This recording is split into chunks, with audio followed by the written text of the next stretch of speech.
TRT yayıncılık tecrübesini dünya ile paylaşıyor. Türkiye Radyo Televizyon Kurumu 59 yıllık deneyimini bu kez Türkmen Televizyonu'nun personeline aktardı. 5 gün süren eğitimin sonunda katılımcılara sertifika verildi.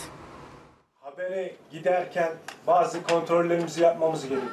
Türkmenistan'dan Türkiye'ye geldiler. Uygulamalı medya eğitim programına katıldılar. TRT'nin deneyimli kadroları 5 gün boyunca 11 yabancı meslektaşıyla tecrübelerini paylaştı.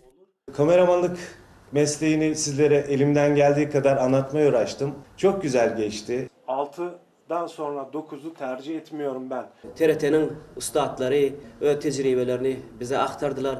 Biz çok gurur duyduk, mutlu olduk.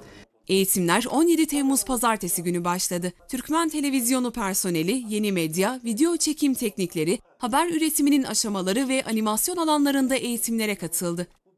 Çok teşekkür ediyoruz bizi ağırladıkları için, bize bildikleri her şeyi anlatmaya çalıştıkları için. Bizim kardeşlerimiz, doğanlarımız bir de eğitim veriyor. Biz bir millet, iki devlet diye tarihimiz var, dinimiz var, dilimiz var. Bunun için biz çok gurur duyuyoruz. Yaşasın Türkmen-Türk dostluğu diye. Eğitimlerin ardından TRT Genel Müdürlüğü'nde katılımcılar için tören düzenlendi. Kursiyerlere sertifika verildi.